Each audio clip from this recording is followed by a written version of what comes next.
This is A's Cast Live, your comprehensive look at the Oakland Athletics. And the pitch is swung on, hit the right field, hit deep. Whitefield going back at the track, over his head, and over the wall. Do you believe that? And 29 other MLB clubs. Ramirez with a drive to deep right, away back, goal! Go Hayes gets a bomb out there by the Rocks. And boy, oh boy, this third inning is now showtime. It is a Judgian blast.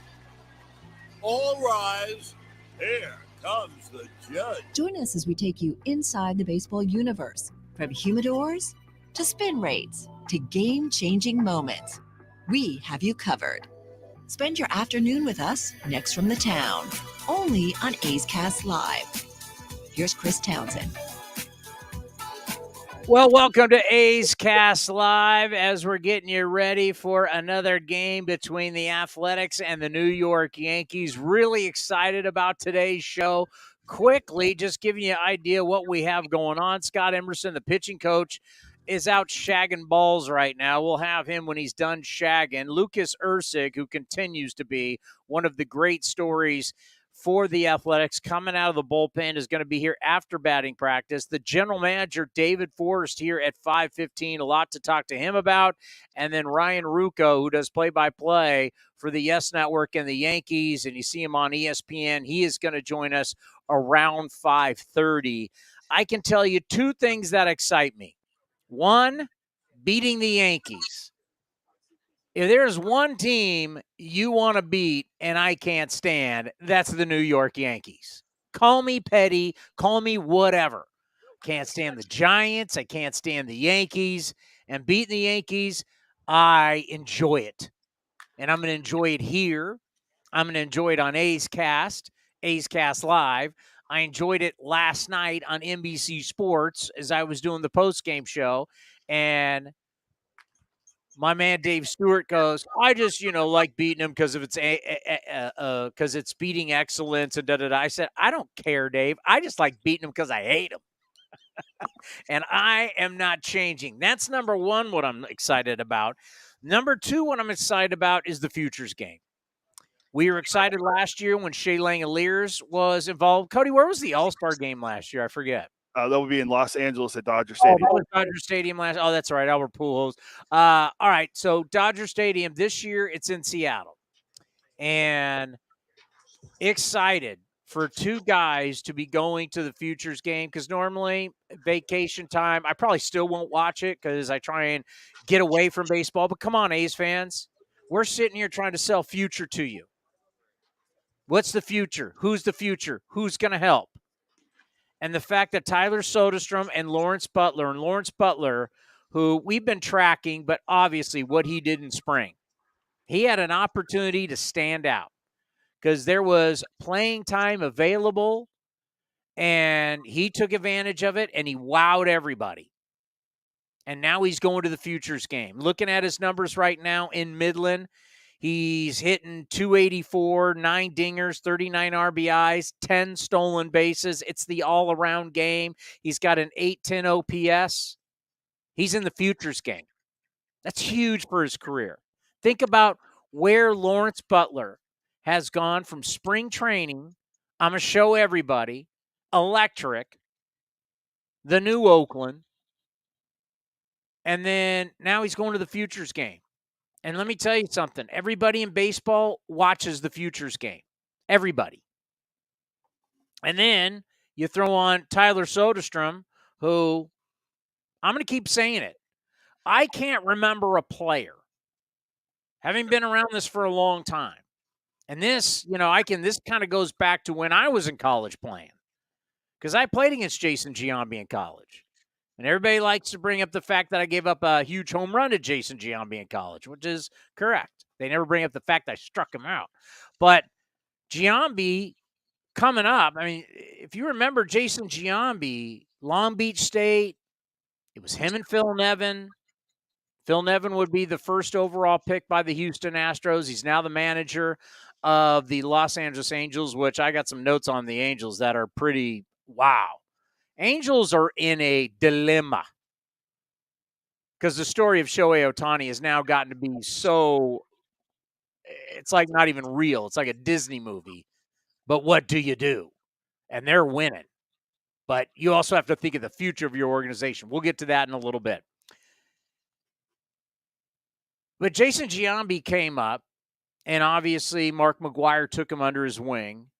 And then Giambi became the guy. Obviously was a great leader. A's, Moneyball, Billy Bean turned this thing around, and the A's are going to the playoffs. And they had some great teams. And the fact that they didn't go further in the playoffs, it stings. It's going to sting everybody for a long time. But it still was magical. They wrote a book about it. They made a best-selling book, and then a movie about it, which was up for an Oscar. It was a great period that we just celebrated last year in Oakland, the Moneyball team. But that whole era and those players, it was special. We're never going to forget them. But I'm thinking of a hitter that's coming up. Miguel Tejada was pretty big. I mean, I go all the way back. I called play-by-play for the San Jose Giants against the Modesto A's, and Miguel Tejada was supposedly a 20-year-old shortstop. Cody, how old was he really in Modesto? Sorry, I was talking to Emo. Are you around? What are you doing? Yeah, Emo's here. So let me add. We'll have to go back to Soderstrom. There you go. There's Emo. Well, now I was talking about Miguel Tejada when I was calling play-by-play for the San Jose Giants, and Miguel Tejada was a Modesto A, and they said he was 20 years old. How old was he really at that time? That's a great question. Do we ever find out how old he actually was?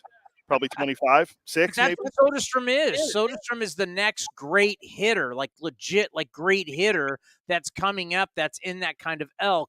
We'll talk about that. But before we do that, a man that, you think about in your career, and I've said it with what we do here on A's Cast and A's Cast Live, it's really easy to do good stuff when you're winning.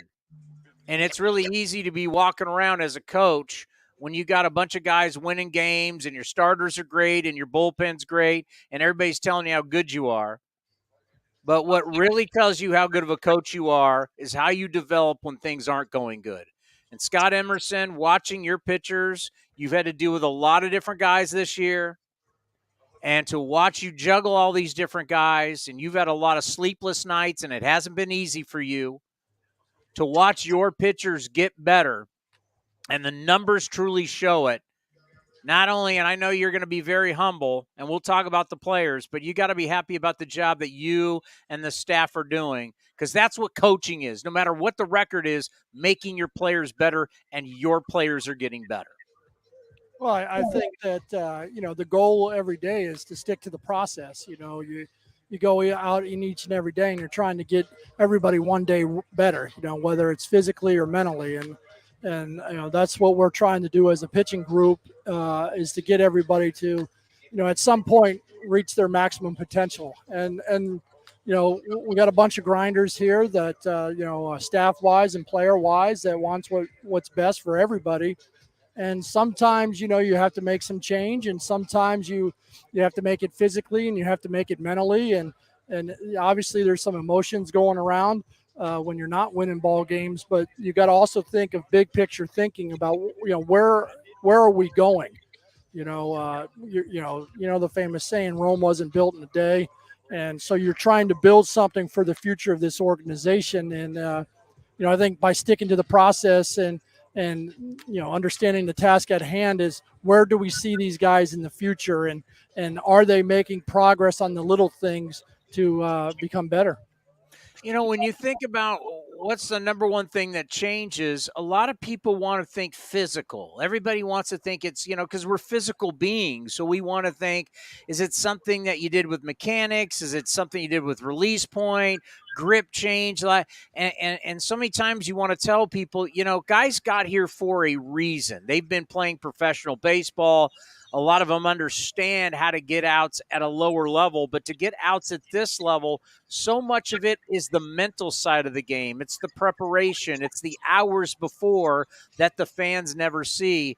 Talk about when you think the light went on for some of these guys about the preparation, getting better mentally, that translates into getting outs on the mound.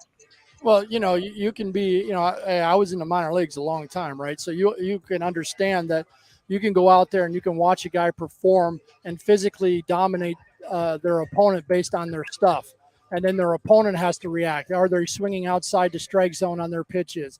I got a 97-mile-an-hour fastball. I can kind of throw it anywhere, and my opponent in the minor league swings at it. I got good separation from my changeup, and my opponent swings at it. I got a breaking ball that's in the zone and then out of the zone, and it's breaking late. Now all of a sudden you get to the big leagues, and these guys just don't chase those pitches as much. So now what do I got to do? I got to put it closer to the strike zone, and there's a lot that goes on. My fastball. I'm not saying that you have to use it as your primary weapon. What I'm saying is when you use it, it's got to be useful. Your breaking ball. We've talked always my saying, if hitting's timing, pitching is disruption of timing. Can I disrupt a hitter's timing? Can I throw a changeup in a fastball count? Can I throw a breaking ball in a fastball count? Can I stay out of the middle of the plate behind in the count? Can I stay out of the middle of the plate ahead of the count? What are my best pitches in the big leagues? Guys will come up to the big leagues and we'll think one pitch is their best pitch, and in reality, it's a different pitch. It's a different breaking ball. And the experience comes from here at the big league level. What do you do at the big league level? It's great. Hey, look, I've been in the minor leagues a long time, and now I've been in the big leagues what I consider a long time. And you get to blend that and understand that not everything works in the minor leagues is going to work in the big leagues, and not everything in the big leagues works in the minor leagues. But the process we talked about earlier. What's the process? When I throw my fastball, I got to be useful with it, no matter what the velocity is. Do I have a pitch when I'm in a fastball count that I can throw that's not a fastball and stays away from damage? And that's where the data shows up against certain hitters. They generally have a spot where they can, hit the fastball. And can we exploit that? Some of our guys can exploit it. They got to go strength on strength right now. That's where we're trying to show them when you move your fastball, you can go your strength on his weakness, because hitters have a weakness. And what breaking ball do I throw to this hitter? If I've only got one breaking ball, I can only throw that one. Now where's the best spot to throw that breaking ball and when? Our opponent, Josh Donaldson, this guy hits breaking balls in the strike zone a lot. And if he constantly sees it, he is going to punish you. And we made a mistake. We didn't get it to the location, and JD did what I've seen this guy do for 15 years, right? And it's punish bad off-speed stuff. But luckily for us, it was one mistake, and we ended up winning last night's ball game. JP Sears going tonight. The first time I met him, and when he came over from the Yankees in the trade, and you knew he went to the Citadel, a military college, you started to understand who this guy is. Very regimented. He's the guy that's not going to be a procrastinator. He's the kind of kid that's going to get up early and make his bed every single morning. That's the kind of guy he is. And it also translates onto the field. He is so mentally tough. Is he going to go out there and blow 98 by everybody? No. But he just competes. And as Dave Stewart says all the time about him, I know they did an interview yesterday, is he's got guts. Talk about somebody when, he's a competitor, but there is something to that when a guy's got guts and he's up for the challenge. A great haircut too. Guts to me is the ability to stay within your game plan and stay disciplined. Don't just make a pitch because, he hasn't seen that pitch all night. Maybe I'll trick him here. It's having that discipline to understand who you are, what you do, and take the data and maximize your potential with that data. So you're blending in your game plan and you're sticking to it the best you can. If this guy can't hit high fastballs, well, he's probably going to see more high fastballs. But then you got to have that discipline. Well, when I do throw this slider, I'm going to throw it in the dirt and below the zone where he can hit it, to change the perception of the pitch, and then I'm going to go back to that high fastball. We've always seen where guys throwing 3 or 4 high fastballs. He beats a guy to the spot, then he throws a breaking ball for a base hit, and we go, why didn't he throw another fastball, right? And then if he throws that another fastball, we might say, well, dang, you just can't keep throwing the same pitch over and over again and keep getting the same results sometimes. So part of pitching is understanding your mistake, and he does that great. Hey, look, I'm going to bounce this breaking ball to go back to my fastball. I'm not going to throw it for a strike. And yes, sure, do we make mistakes? We make mistakes on all pitches. But, I think JP understands who he is and what he's capable of doing. He stays in his pocket and does his thing. You're playing zone defense. He's guarding his area. He's not leaving the zone to guard a guy man to man and getting burned. He's understanding his craft. He takes great pride in it, and it's fun to watch. Well, I don't think back in your day they could play zone defense against you because you would shoot them out of the zone defense. I sure would try. That's for sure. I wouldn't stop shooting. I know that. Yeah, you throw up a zone against you, you're daring me to shoot this deadly jumper. That's for sure, Townie. Basketball's a great game. I start thinking about Paul Blackburn and how tough it was for him not to be a part of this thing at the start. It's just it was burning inside him. And you're talking about a finger, then a fingernail. Just talk about what he has meant stability-wise, leadership-wise to your staff coming back. I think Paul is a great leader by example. I call him Picasso. He goes out there and, he doesn't have the greatest stuff. We all know that. He knows that. I mean, we talked about it today in our post-game meeting with him. He's got that ability to pitch to the edges. He doesn't give in. He makes pitches when he has to. That's some grit right there, too, that, no, hey, I got to make this pitch with 2 strikes. I got to make this pitch behind in the count. And like I said earlier, we're going to make some mistakes because that's called the game of baseball. We're going to leave some pitches close to the middle of the plate. But his intent is really good. He understands what his capabilities are. And when Paul goes out there, you know what you get out of Paul. And you can't ask for anything more than knowing what you're going to get from a starting pitcher.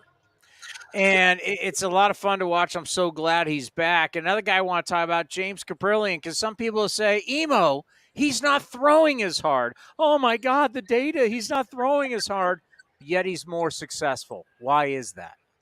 Well, yeah, I mean, you have what you have, right? And Cap is one of the hardest working guys in our clubhouse. And, when you go out each night and if you don't have your fastball, you got to be able to move it around, change speeds like we talked about.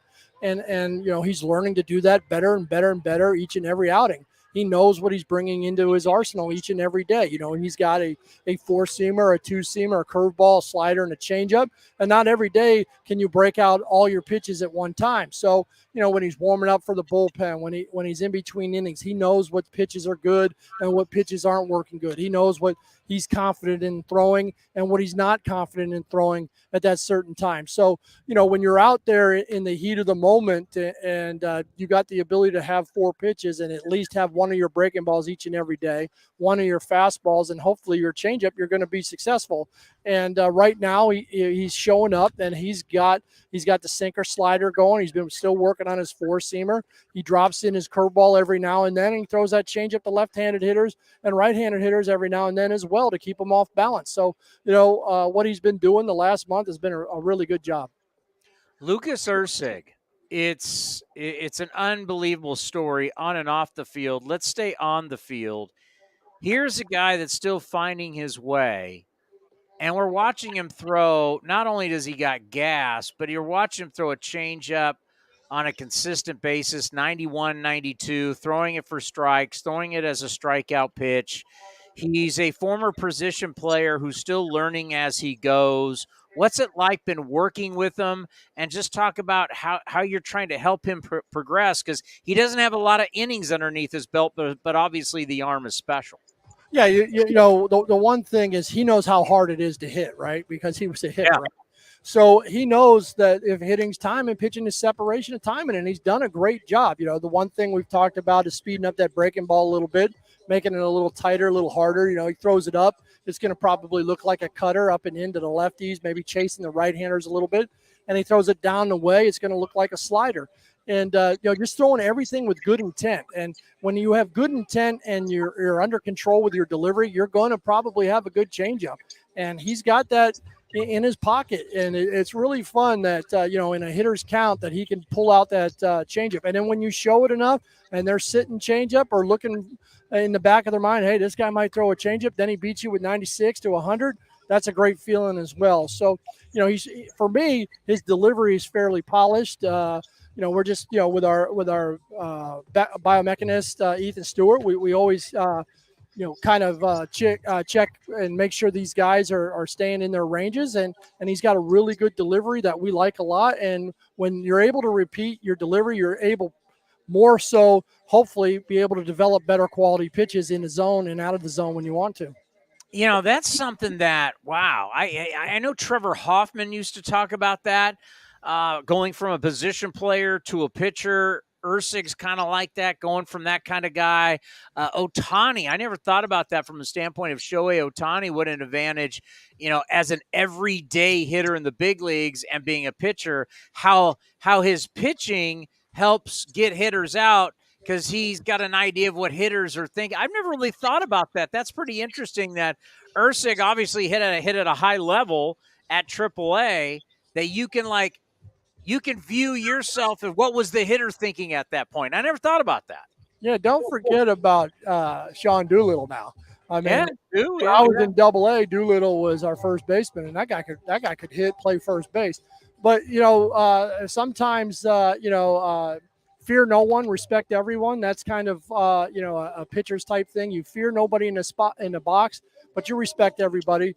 But sometimes when guys get to the big leagues at first, and all of a sudden, oh, dude, Mike Trout's in the box or Shohei's in the box. Now that little fear comes into mind. But now that, hey, man, I've been in that box before. I know that it's not easy. And then all of a sudden, I know it's not easy hitting a guy throwing 98 with a changeup.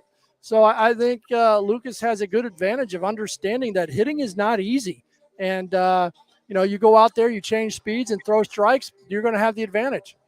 Well, we appreciate the time. I just want you to know we've been giving you a lot of praise here on A's Cast Live. I've also done it on NBC to make sure people understand the job that you're doing. It's not easy, but it's definitely showing in the numbers. Your guys are getting better, and that's what coaching is all about, making people better, Emo, and you're doing a great job doing it. Yeah, you just you just want the guys to go out there and feel good about themselves, and like I said earlier, maximize their potential. And that's all I try to do with these guys is try to milk the most out of them, and we go from there. All right, we'll see you on Friday. All right, thanks for having me. The great Scott Emerson, pitching coach of your Oakland Athletics. And, yeah, that's exactly what, talking about making your guys better. It's something that, we've been talking about here. It's easy to do stuff when you win. You think it's easy, it's easy. It's easy to do pregame shows and postgame shows and talk shows, and it's easy to be a coach. And when everybody rolling the balls out and everybody is just firing on all cylinders, everything's easy. Play-by-play's easy. Hitting, when all your hitters hit, hitting coach is easy. What you need to see is what happens when you're not playing well, when things aren't going good. And you asked me to do this, and I did it. I went back and looked at how the A's rotation is done over the last 20 games, and they have a 3.73 ERA over the last 20.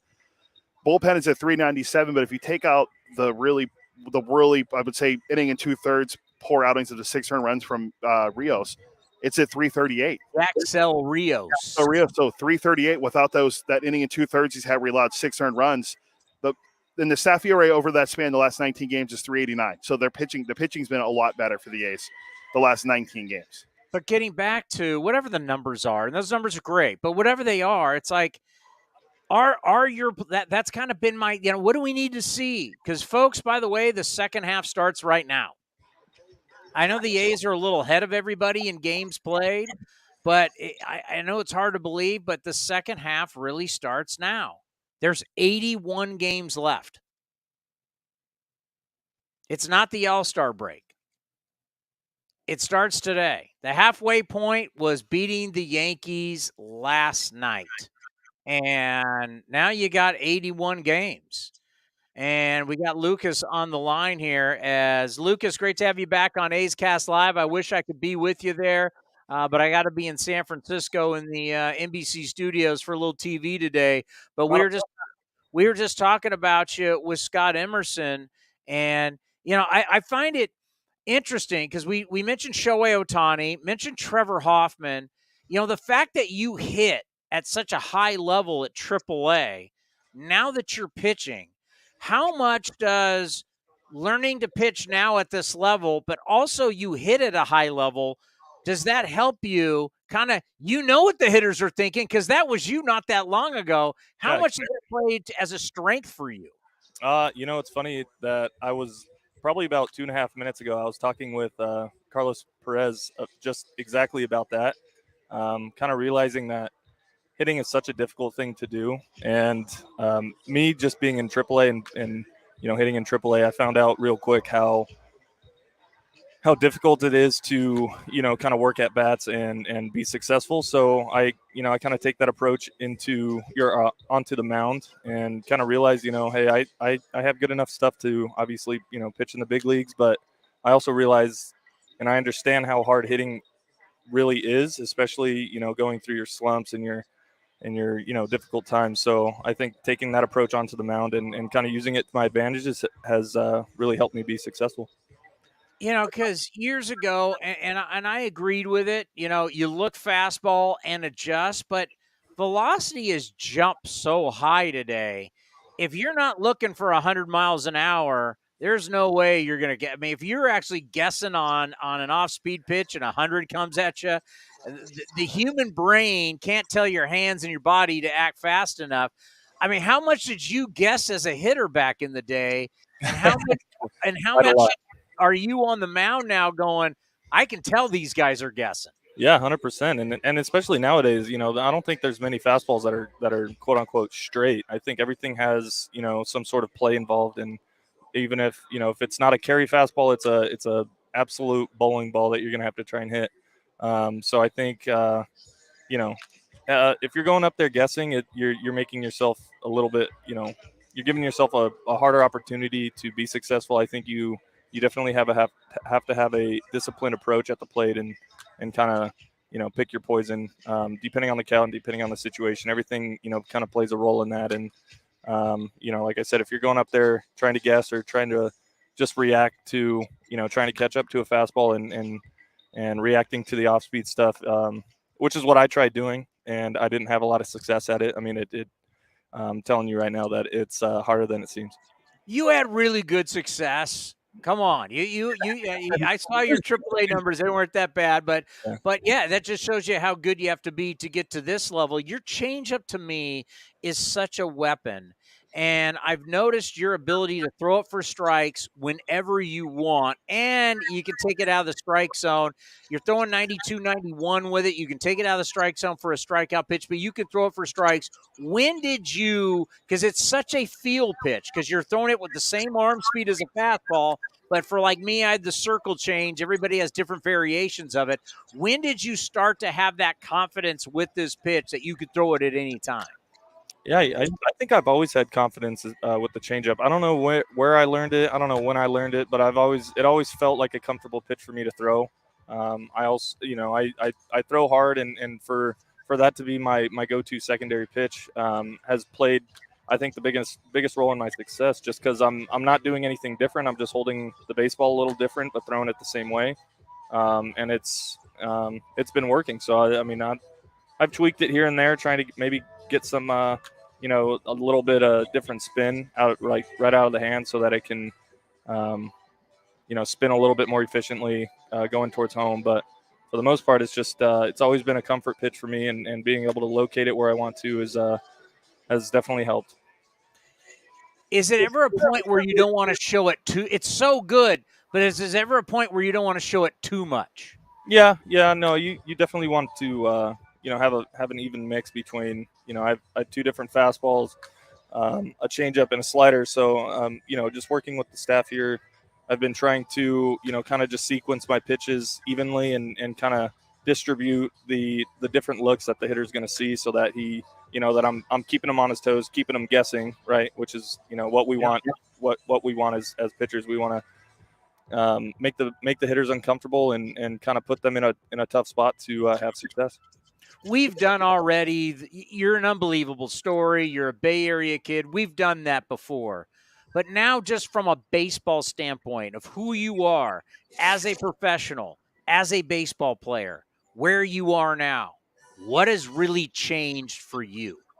Honestly, not much. I try and go out there every day and just try and be the best teammate I can be, and help support my teammates and go out and have fun. I mean, I think in the process, in the daily life of being a baseball player, I think we might take for granted that we're sharing the same field that Mark McGwire played on, like that Eric Chavez played on. That we're playing the Yankees right now. We have one of Hall of Fame closer in Mariano Rivera, like guys that you watched growing up. You now get to share the field with, and I think that's the most special thing about this game, and it's something that I take very appreciatively for sure. I think about the bullpen and I think about the confidence. We're watching you guys on the mound get more confident. The number says it. Do you guys, is there a sense of confidence that the bullpen is getting better? Tell us how you guys are feeling down there in the pen. Yeah, and a lot of it is coming with just getting to know each other and kind of like gaining that camaraderie and that and sharing that success. It's not just about one guy doing well. We want every single person to do well because it's like it's a team. You know what I mean?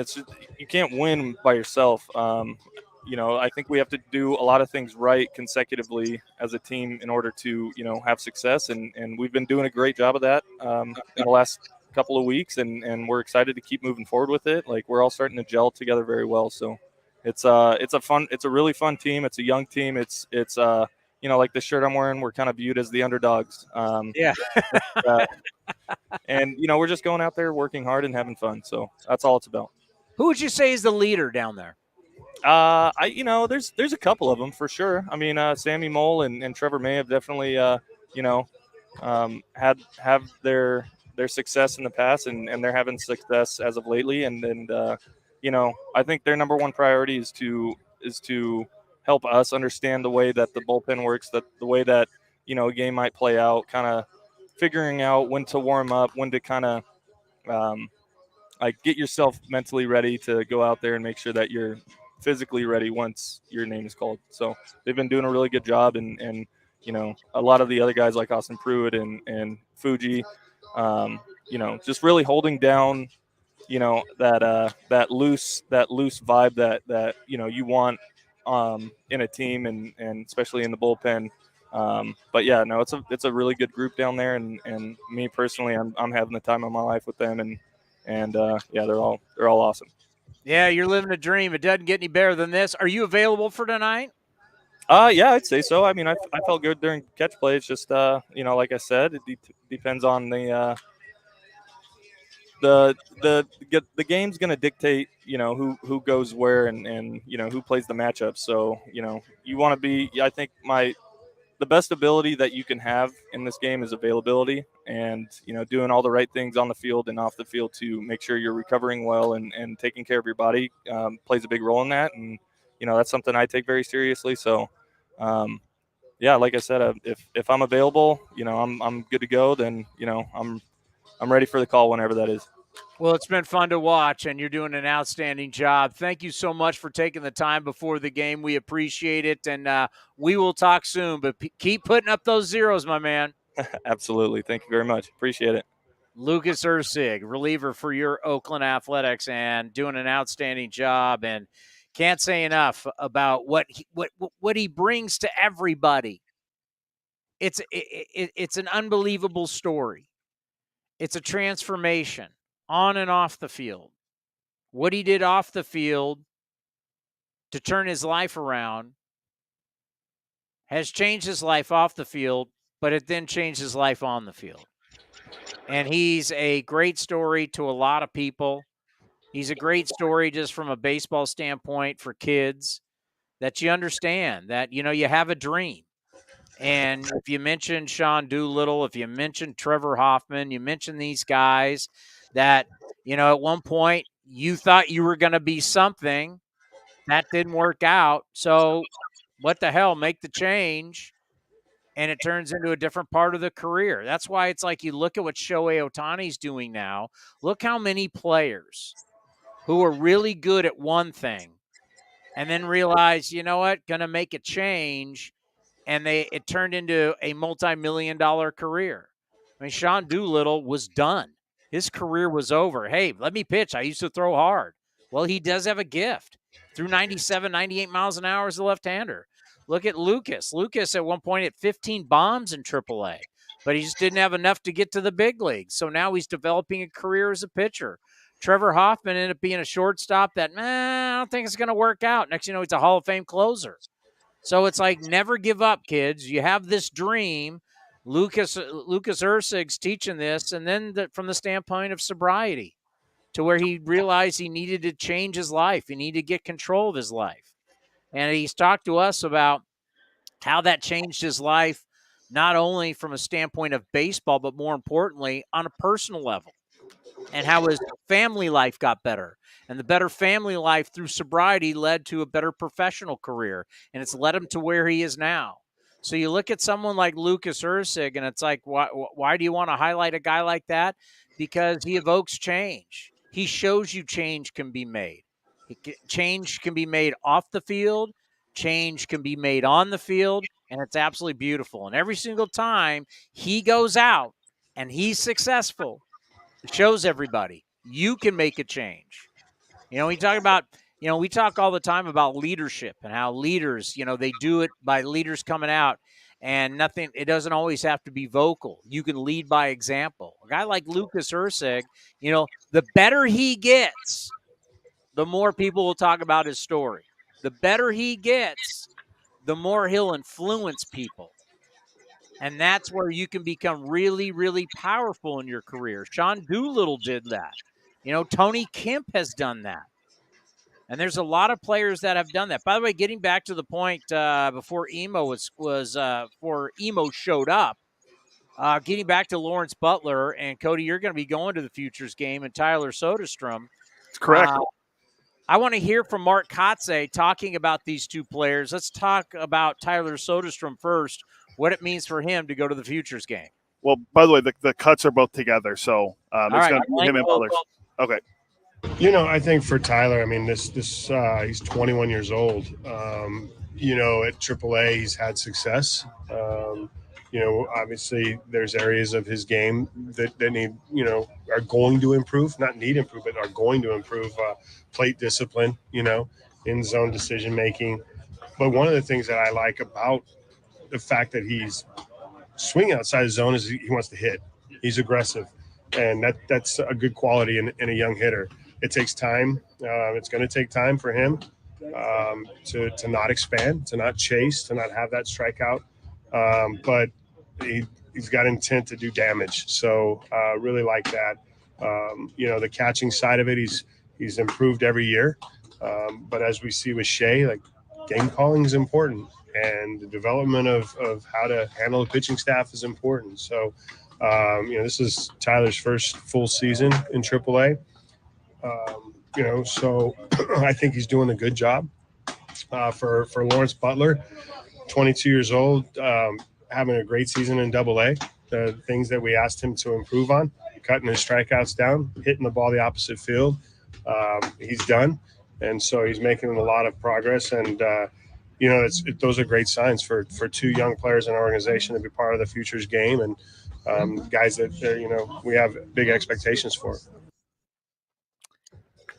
Yeah, it's funny when you listen to managers and GMs and people talk, and you hear that kind of stuff, and when you're talking about the young players and praising them, but then at the same time it's the young, and you go, wait a minute, where's the stuff you're talking about with Tyler as a 21-year-old?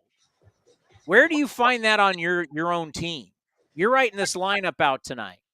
Where are you finding this on your own team? Is last 34 games for Brent Rooker. I don't even think I'm counting last night's 0 for. He was 0 for 3. Going in, I would say I have it if you need it. Is it the last? What do you have? Last 35 games? Yeah, so he's 19 for 117, so that's a 162 average, 2 homers, 9 RBI, 47 Ks. If you go over his last 8 games. Wait, 47 K. Wait. He didn't K last night. Yeah. Yeah, he went over 3. Yeah. But last 8 games, 1 for 27 with 14 Ks. That's a .037 batting average. or .37 batting average. 127 last 8 games. Correct. That's a .037. Correct. Yes. Last 35 games, he's hitting 162. Yes. And you're batting him third tonight.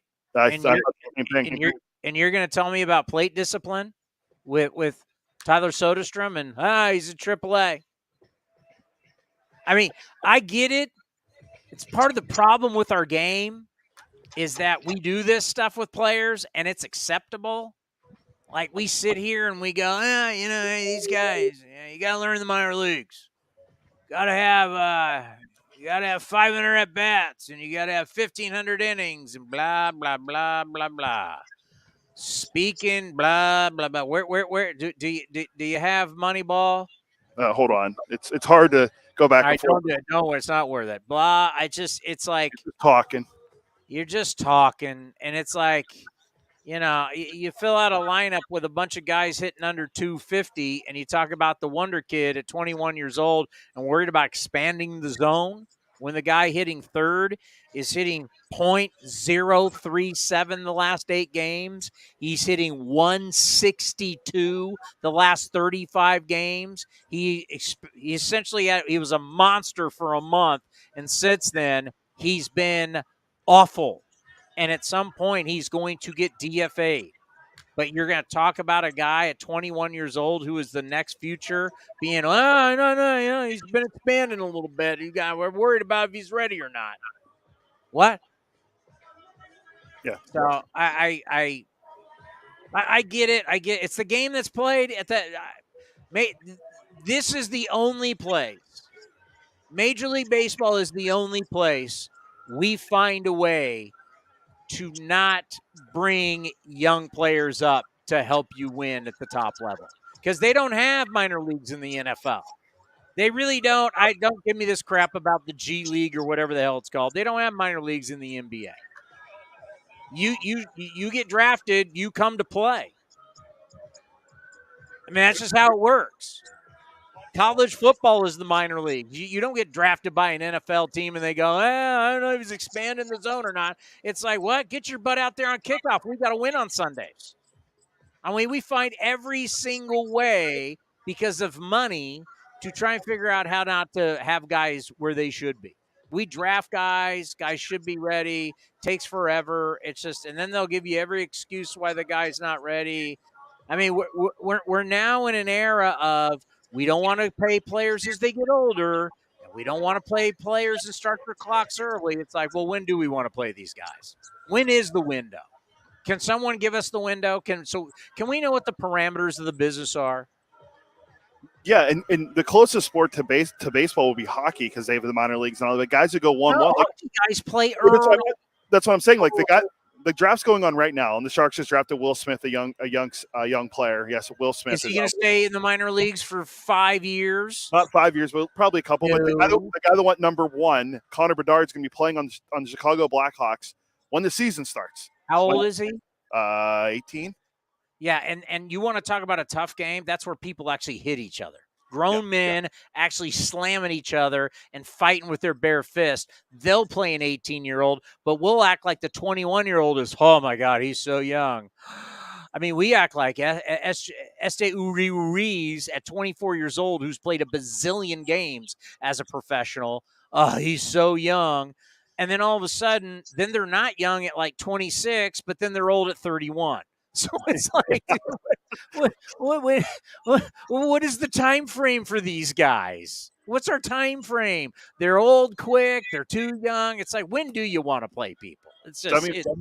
Does that mean Mike Trout's entering the twilight of his career? Because he's, 30, I might 31? get him a wheelchair. He's going to do the Kareem Abdul-Jabbar retirement plan because Mike Trout's entering his 30. I mean, it's real. It's literally laughable that we're looking at. I mean, how old's Geloff? Geloff's been out of college now for a few years. Yeah, I think he's 23, maybe. If not, he's 24. Like, when do you want him to play? Yeah, and he's actually not doing. He's actually when do you want him to play? I mean, this is not a situation where you've got a team with a bunch of stacked guys that have long-term contracts. You're a ball club that, let's face it, is 21-60. Oh, this is an interesting note, by the way. I brought this up last night live on the air doing TV. We're live now, but we were live on NBC, and it like shocked Dave Stewart. Like I've never shocked Dave Stewart. I've done quite a few shows with Dave Stewart now. And I brought up, hey, Stu, this is game 81. This is the halfway point. He went, really? Live on air. I don't know if you watched the pregame. He was shocked by it. I wonder how many people realize today is the start of the second half. Yeah, it's until you mentioned that last night, I wasn't thinking about it. Until you mentioned it on post game is when it crossed my mind. Yeah, tomorrow's game 82. We're halfway through the season, and we're gonna try to evaluate who's the future of this organization going forward after starting today. I mean, we're doing it all year, but it's even more important now with the second half of the season starting. I know everyone goes, well, it's the All-Star break. That's when the second half starts. No, 81 games is halfway through the season. Not even close, right? Look how many games we're going to be into the season by the time we hit the All-Star break. We were like 90 plus, right? And really, where the A's are right now as an organization, having the draft where it is now, I get it. I'm starting to wonder, by the way, I saw some stuff. I didn't get to talk to you about this, but I saw some stuff today on MLB Network. I'm starting to wonder if our game's like in a midlife crisis. How so? We don't know how to promote ourselves. We don't know what to do. We're like doing things that I brought my kids into it. I showed them something today that happened on MLB Network, and they went, Dad, no one talks like that. I'm like, well, if I don't like it and my kids don't like it, who are you doing this for? Who are this new act and how you're trying to promote our game? It's like, do you know your audience? Like, so many different people want to do stuff that's not for what people who actually partake in professional sports. That's why, you know who's brilliant? The NFL will let marketing people do some stuff off to the side, but the NFL knows one thing. They sell violence. Yeah. They sell violence. They sell hard hits, touchdowns, athleticism. They sell football. This is what we do. It is football. We're not going to joke with you. We're not going to create our own network called the NFL Network and not act like that's not the case. No, that's what we sell. We sell football. And we're going to sell it 365, 24/7. MLB Network's now trying to sell stuff that I just go, who do you think your audience is? And if there's this idea that, well, maybe they're trying to get other people. Okay, that's why I brought my own daughters in. Fashionistas, teenagers who are about to be adults, who know everything that's going on TikTok and Instagram and everything. And when they watch it and go, yeah, Dad, no one talks like that. That's ridiculous. It's like, I don't know who's making decisions of what our game is trying to be, but they're trying to talk to. It's like me talking about attendance. This is a great example. It's like me talking attendance. Why do I never talk attendance? Because the people who attend games all these years, they watch and listen to the show. The people who don't, they don't watch or listen to the show. So why would I talk to them? That's not how you get new people. That's how you just piss off the people that you got. That's bad strategy. Yeah, so I agree with you on that. We're trying to talk to people who are not fans, and you're doing things that are not going to bring new people in anyway. You don't have that strategy down. That's what I wonder. Like, we in a midlife crisis, and it's also like with the players. Like, getting back to the point, like, you've got young players. Chris Bryant was the great example. Chris Bryant can help you win right now. You say it's all about winning games, but yet you're not going to bring a player up to a certain date, and then you're going to bring him up. Then you're going to make him mad. Then he's going to fight you on it.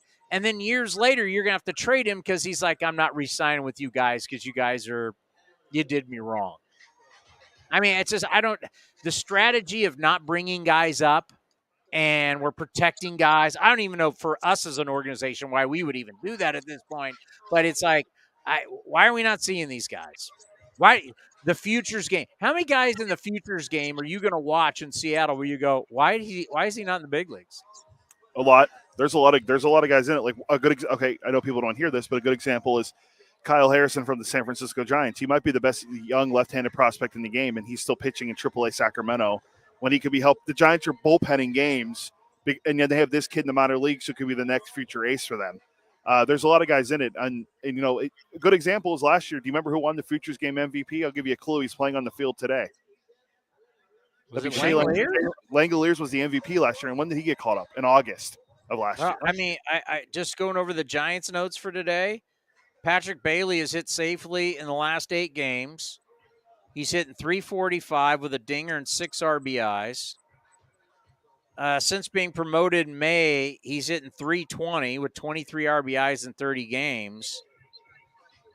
I don't know. It seems to be working for the Giants. I mean, by the way, Giants bullpen, this was something that, and Giants are playing the Jays as we speak. And this will kind of tie into the whole AL East conversation as Yankees and the Blue Jays. Blue Jays, they've lost 9 of their last 16. They've scored just 27 runs in their last 9 losses. But getting back to the Giants bullpen, this is spectacular. I mean, Giants bullpen, they're 19-3 with a 2.06 ERA in the last 39 games. I mean, that's wow. And by the way, they've won their last 10 road games. Do you know the last time they won 11 straight road games? Guess who was playing? It was like 1957 or something, right? Not even close. I thought it was in the 50s. Was it in the 50s? No. Oh, wow. I thought it was not even close. So it's been a long time then. They probably weren't even in San Francisco yet, were they? No. So the New York, so they're talking about the New York baseball Giants. I'm not talking about the New York football Giants. I'm talking to Chris Berman. 1933. 1923 was the last time. 1923. The last time the New York Giants, 100 years ago, they're trying to do, I don't even know what's the score right. They don't have it up here. I don't have to watch. Scratch that. Jays are up 5-0 right now on the Giants in the 3rd inning. That's still early. I mean, Giants are calling up young guys. Yeah, another guy who forgot is Luis Matos. He's up here too. Giants are calling up young. I'm looking at all. I mean, you want to get into my Marlins? I got a whole thing on my Marlins today. The Marlins, I was smoking the Red Sox last night, and Marlins are hot. Ryan Ruocco will talk about this coming up because we taped the terrific broadcaster for the Yes Network and the Yankees. He's going to tell you what I said last June.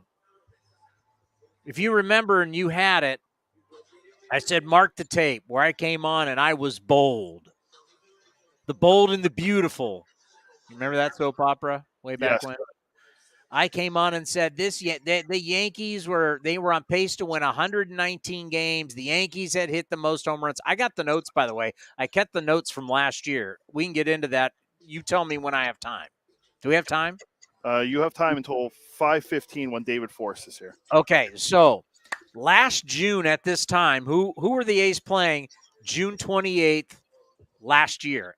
That'd be the New York Yankees. We were playing the Yankees at this time last year. I kept the notes from the 29th. Would be the last game of the series, just like the last game of the series is tomorrow. You want to talk about a difference of who the New York Yankees? By the way, this will show up tonight on NBC Sports California on A's pregame live. I sent this to the producers. They've already made a graphic. The game notes from June 29th. Now, I just want to tell you right now, the Yankees, where we are right now in 2023, the Yankees are 9-12 in June. They rank last. This is dead last. There's 30 teams. They're last in average runs and hits this month and on base percentage. Dead last. Yankees 1 year ago today. This is for June 28th. June 29th. These are some of the notes. The Yankees led Major League Baseball with 55 home runs in June, 4 more than the A's at that time. They need 1 more home run to tie the MLB June record set in 2016 and 2019 by the Orioles and then the Braves. The Yankees, they had won 18 of their last 20 games at home, outscoring their opponents 108-43. The Yankees were on pace. The last time the A's saw them, last year at this exact same time, the Yankees were on pace to win 119 games. You want to talk about how much they fell off the cliff after they saw the A's in June last year and to where they are today. It is amazing. Oh, I can give you another one here. This was one that I thought really stood out as you go, man, what's up with DJ LeMahieu? At this time last year, DJ LeMahieu had reached base in 17 of 34 plate appearances over his last 8 games. I mean, everybody was hitting. Now, I'm looking at the game notes now. Anthony Rizzo is hitting 216 his last 27 games. He hasn't hit a home run in forever. 13 different Yankees have combined for 42 home runs since his last home run. Giancarlo Stanton is hitting 113 in his last 18 games since coming off the IL. It's just like all their guys stink. This is really a Yankees team that if it wasn't for their bullpen and their pitching, and you know what? I'm going to love every minute of it. I can't stand the Yankees. I love seeing them squander. Yeah, they're still in the playoff hunt right now, but the Rays are really running away with this thing. The Orioles are better than they are. Right now, it's 6-4 Cincinnati on top of the Orioles in the top of the second inning. But I'm gonna take it in. I'm going to take in this just Yankee, what their offense and how bad they are. They've been a one-dimensional team, and their one dimension isn't there anymore. And they don't have much. They without the big man in the lineup with the toe, and Aaron Judge is not going to be here anytime soon. They don't really have a puncher's chance against anybody. Yeah, and I love the note about Domingo Germán. Last game he allowed 10 runs, 8 of them were earned, and he allowed 4 home runs in 3 2/3. This stat was pretty good. He looks to become the 5th pitcher in New York Yankees history to allow 7+ runs in 3 consecutive outings, joining CC Sabathia, I'll say it, future Hall of Famer, Chin-Ming Wong, Red Ruffing, and Russ Ford are the other guys who've done that in 3 straight outings, 7 runs or more. So that's what Domingo Germán's looking to avoid tonight against the Yankees. Hey, maybe the owner should do a press conference. Maybe the owner should do a press conference. Oh, the owner's going to do a press conference. Oh, got to hear from the owner. I can't wait to hear from the $16 billion hedge fund guy because, boy, he's going to break it down. Coming up next, the best part of the press conference. Because if everybody is always, it's been interesting. I sit back just from a standpoint of being in professional sports for a long time and traveling to different cities and being around it. There's one thing when you're just so ultra focused on your area and or in your career from a media standpoint, you've really only covered one area. But when you've been in more of a national setting and you see it, I have kind of been like, you guys, everybody wants to hear from owners, and you're like, I don't know if you want to hear from owners. Well, the Mets got to hear from their guy today. Mets fans satisfied? Mets fans angry? Or Mets fans like, I don't know what I got out of that. We'll talk about it next right here on A's Cast Live. This is Chris Townsend, and it is summertime. You want to look your best, and I can't tell you how excited I am. Commander Cody, we've got our new shipment from Link Soul, all the summer gear. So whether you're playing golf or you're going out for dinner, you're hanging out with your buddies, or you're going to the beach, go see our friends at linksoul.com. And right now they have an offer where you can get 20% off. Go to linksoul.com. Remember, in the big leagues, look good, play good. Unbeatable mileage from Chevron with Techron unlocks all kinds of unbeatable trips, like to family dinner the next town over, or to a family wedding the next town over, or even to a family reunion over the river and through the woods at Grandma's house. Any drive is worth it to see Grandma, especially when you can stop along the way for unbeatable cleaning power from Chevron with Techron. Your engine will be thanking you for making the trip. Download the Chevron app now and find unbeatable mileage near you. This is Chris Townsend, and if you're looking for a great place to eat and watch games, go see my friends at the Chicken Pie Shop of Walnut Creek. The Chicken Pie Shop is one of the hottest restaurants in Walnut Creek. You're not going to find a better menu, and come try their world-famous chicken pie that has been served in Southern California for 86 years. Spacious indoor and outdoor dining, perfect for your next private party or corporate event. Don't forget free parking. For more information, go to chickenpieshopwc.com. That's chickenpieshopwc.com. Hey, Billy, this deck is great for getting everyone together. Thanks. We're really enjoying the outdoor space, especially on a day like today. What's the material? Humboldt Redwood from Ashby Lumber. They gave us a great deal, provided us with a quick quote, and we couldn't be happier. We even found a great contractor through their online contractor directory. Don't miss a day outdoors. Visit Ashby Lumber in Berkeley or Concord to see our stock of naturally strong, naturally beautiful Humboldt Redwood. Find out more at ashbylumber.com for all your building needs. Ashby Lumber. Summertime is golf time in the Bay Area, and that means it's time to enjoy the beautiful vistas, 27 holes of championship golf, and all the amenities that Cinnabar Hills Golf Club has to offer. Cinnabar Hills gives you a variety on the course and in their amazing grill. They're ready to give you an incredible experience for any family, business, or social gathering. Nestled in the quiet hills of San Jose, summertime fun awaits you at Cinnabar Hills Golf Club. Learn more at cinnabarhills.com. That's cinnabarhills.com. We're almost halfway through baseball season, and there's no better time to build your collection of Topps trading cards. Topps packs feature everything from top stars, rookies, game-used memorabilia, and autographs from players around the league, as well as special inserts and surprises. Visit your local hobby shop, retailers, and Topps.com to collect the newest product of the season, Topps Series 2 Baseball. Follow @Topps on social media to join the conversation and start sharing your collection today. If you're looking for a new mattress, Nest Bedding has you covered. Sleep on the same mattress Hall of Famer Ricky Henderson sleeps on. Nest Bedding is the #1 brand of online mattresses and the Bay Area's favorite mattress store. Take home the Easy Breather pillow. The New York Times calls it their #1 pick. You can navigate their easy-to-use website, nestbedding.com. That's nestbedding.com. Green and Gold fans, use the coupon code Oakland and you get 10% off your entire order. Nest Bedding, love where you sleep.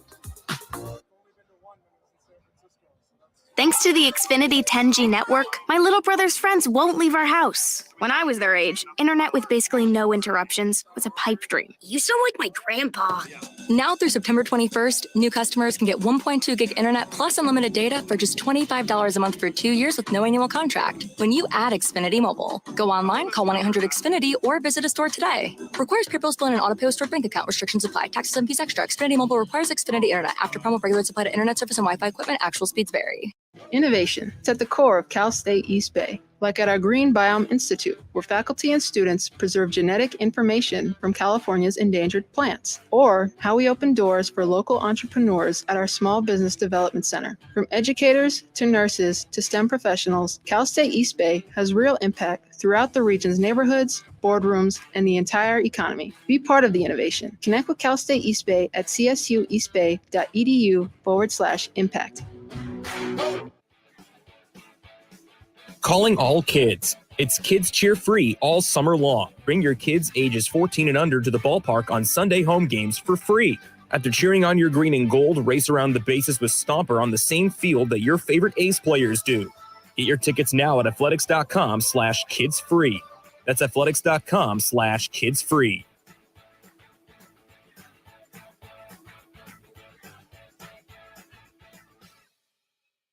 Looking to stay up to date on all things A's? Head over to athletics.com/A'scast. That's athletics.com/A'scast to listen to A's baseball in full 24/7 coverage of the A's, only on A's Cast.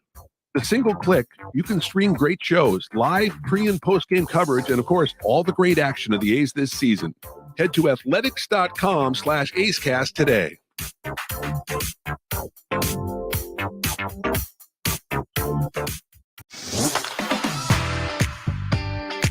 A's Cast Live continues from Ricky Henderson Field. Here's Chris Townsend. And joining us here on A's Cast Live is the general manager of your Oakland Athletics, David Forst. David, how are you? I'm good, Tony. How you doing? Well, you know, sometimes when the star player goes down, someone else has to step up and keep the ball rolling. That's what I'm doing. Brody Brazil's out right now, a little banged up. feels a little bit like you're big leaguing us in the studio, but call it whatever you want. No, yeah, the bottom line is somebody's got to keep it going, right? Fair enough. How happy are you for your two guys getting in the futures game? I know we talked about last year with Shea Langoliers, but now with Sodi and Lawrence Butler, how great is that for you, for the front office to have guys like that in a game like this? It's such a great experience for those guys, and Shea is a great example of someone who used it as kind of a launching point to get here. I think just a few weeks after that. So we've got a lot of guys playing that game in past years, and it's worked out great to be there, be around all those other great players, just sort of experience the weekend in Seattle and be part of it. I'm really excited for both Tyler and Lawrence.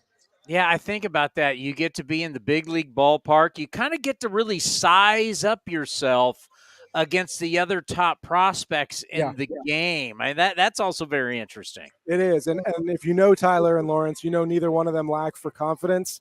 So I think they're gonna feel like they fit in perfectly in that dugout. They're gonna enjoy being there. I know we've always talked about the All-Star break, and it's the break, but really, this is the start of the second half tonight. Do you view it that way? That we're last night after that win against the Yankees, I'm sure you're real happy about that. That was 81 games. Today is the start of the second half.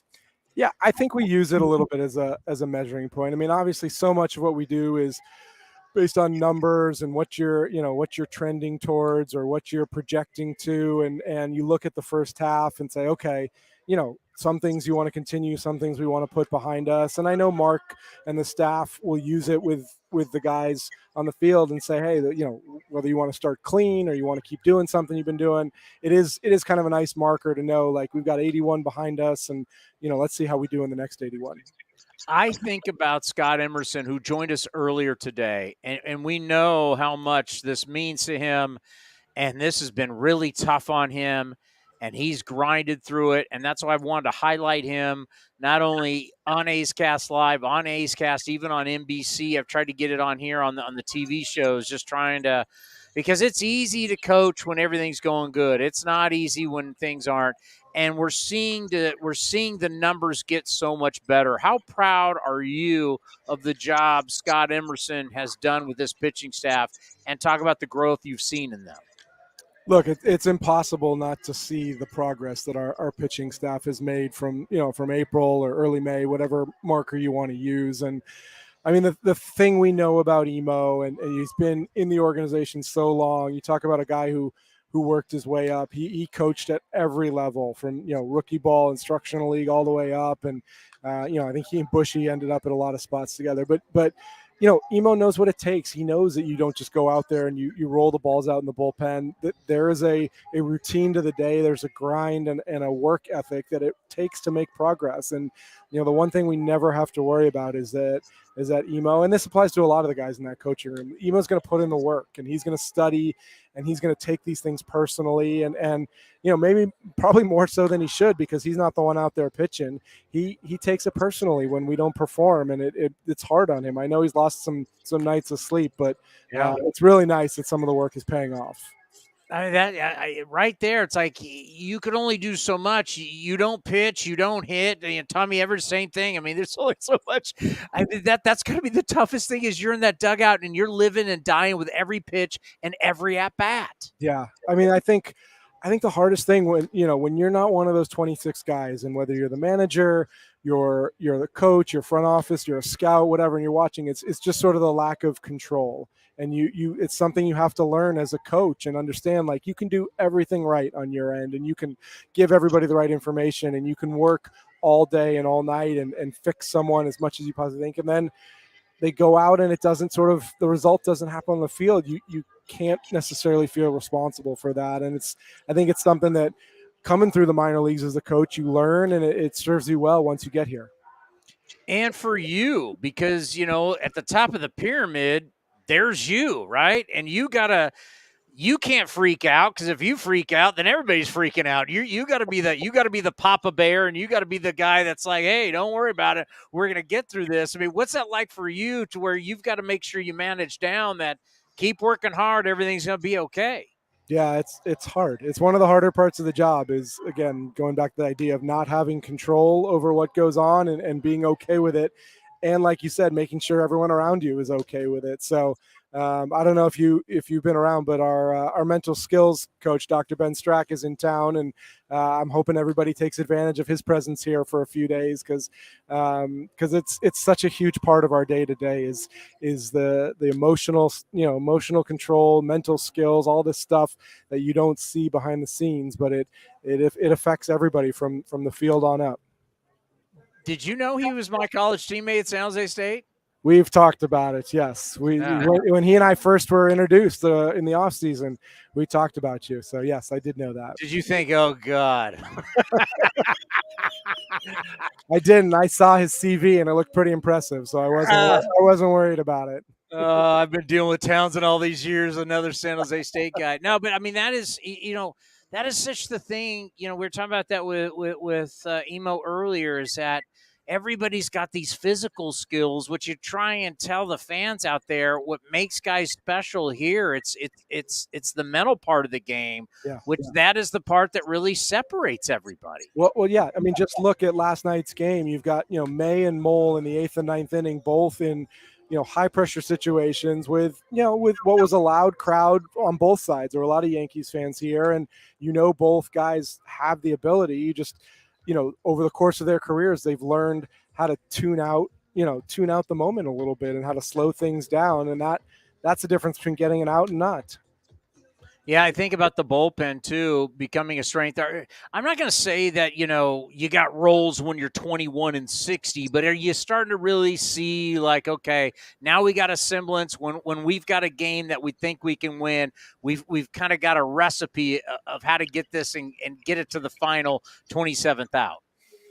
Yeah, I think we've settled in a little bit. I'll give Mark and Emo and Mike McCarthy a lot of credit. We've thrown a lot of different names at them, and we've moved in Sammy Long and Lucas Ursag and Richard Lovelady. Those guys weren't even in the organization when we broke camp, and those guys have come in and played important roles, and we've moved guys up and down. Obviously, now brought in Yaxel Rios. We moved Fuji from those rotation to the bullpen. Waldichuk's kind of got this hybrid role now, and they've done a great job of exactly what you said, sort of finding roles, and when we do have a chance to win a game, making sure the guys are lined up. And to bring in Lucas last night in the 6th inning, get those 2 outs, send him back out, and then have it lined up where, May's the guy who's pitched in the 9th inning a lot, but the matchup was better in the 8th inning, and Kotz has done a really good job with that. Did you expect Ursig to be this good?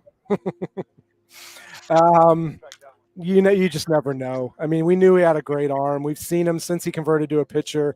We've seen him a lot. Our scouts have seen him. You sort of follow him, and the position we were in luckily allowed us to take a chance on a guy like that the Brewers didn't have a spot for in the big leagues. But, man, he has been a revelation. I think about if Danny Jimenez and Zach Jackson were here. I know that's been tough, but that's 2 power arms that you relied on last year that he expected the growth this year.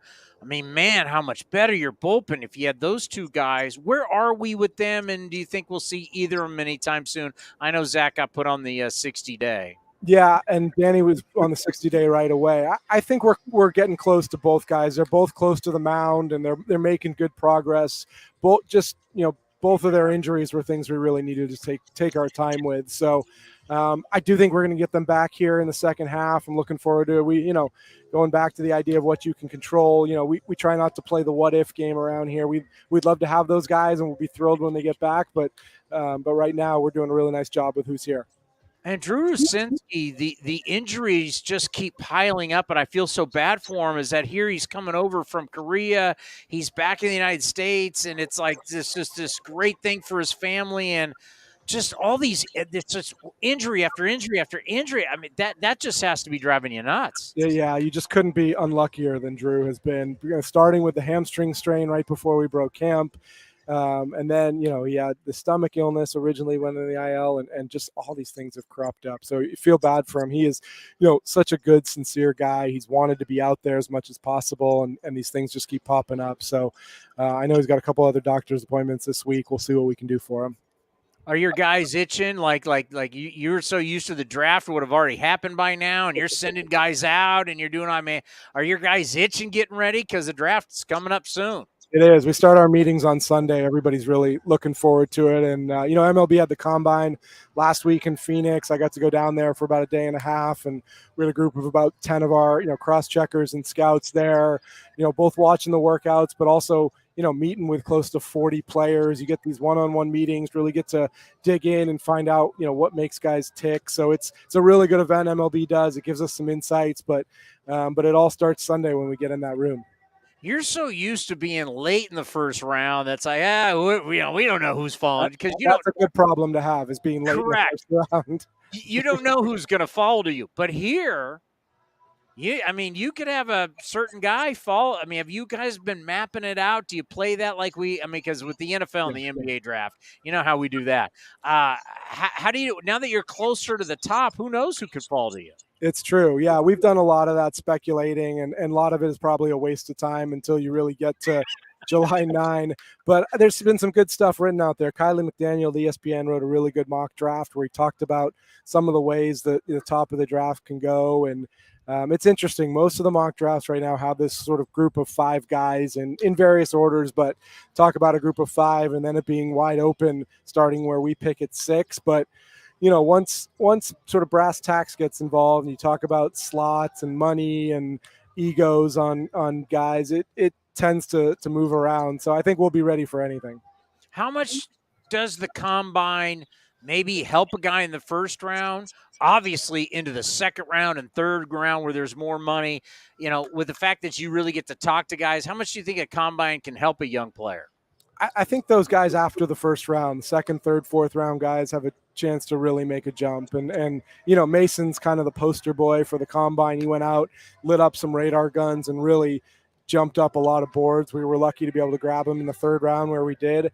But it can be eye-opening to watch some of these guys who are a little further off the radar take BP or throw a bullpen or, whatever the case.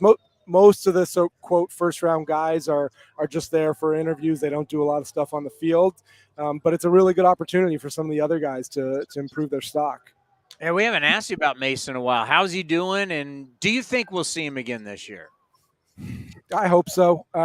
He's been slow to bounce back, and we know with his history and some of his other issues, he takes a little while to bounce back. But we're still going to keep on the path with him rehabbing. We'll probably know more after the All-Star break, but I'm hoping we still see him. Is there a point where you're because I know the great thing is now we can sit here and you can watch games in Vegas. Is there kind of like itching going, I'm liking my young guys. We're going to want to see some at-bats up here. Are you starting to feel that a little bit? Not quite yet. I mean, you look at some of the guys we've brought up previous years, as late as, late August, who still get a full 5-6 weeks in the big leagues. And it's a good amount of time to get their feet wet, let us evaluate them. So I don't think we're quite there yet. That said, we've got some guys having some really good years, AAA and AA. I'm going to get a chance to see Vegas play the next couple of days. I'm going to be out there tomorrow and Friday and hopefully get to Midland right after the draft to see those guys. So we're getting close to the time where, we're, as we always say, guys are going to start forcing our hand. Well, yeah, it's nice that we can really talk like, hey, looking at Midland, and then now looking at Triple. You got guys who are trying to force their way, versus at times you're like, I don't even know what the hell we got down there. Well, hopefully that's never the case. So if it is, I need to ask. You need to ask the guys in the office what's going on. But no, it's been fun to watch those box scores. We watch a lot of the video every night, and see we talked about Lawrence, but also Brett Harris, Daryl Hernandez, Denzel Clark there in Midland, all making a push. Logan Davidson finally made his way to AAA and is off to a good start. So there's a lot of good things going on. Well, great stuff as always. We truly appreciate the time, and we can actually say it. Good luck in the second half because it starts tonight. Sure does. Thanks, Chris. The general manager of your Oakland Athletics, David Forst. And, yeah, I know it's hard to believe, but it's the second half starting tonight. This is game 82. The A's are embarking on, when you start to see like things will start to change. Before you know it, we're going to be, what do we got, like 10 games or whatever before the All-Star break? We all kind of go away for a few days and then we'll come back. And then all of a sudden you're in August and it's the dog days. And where will the team be? What will they be looking at? What will you do?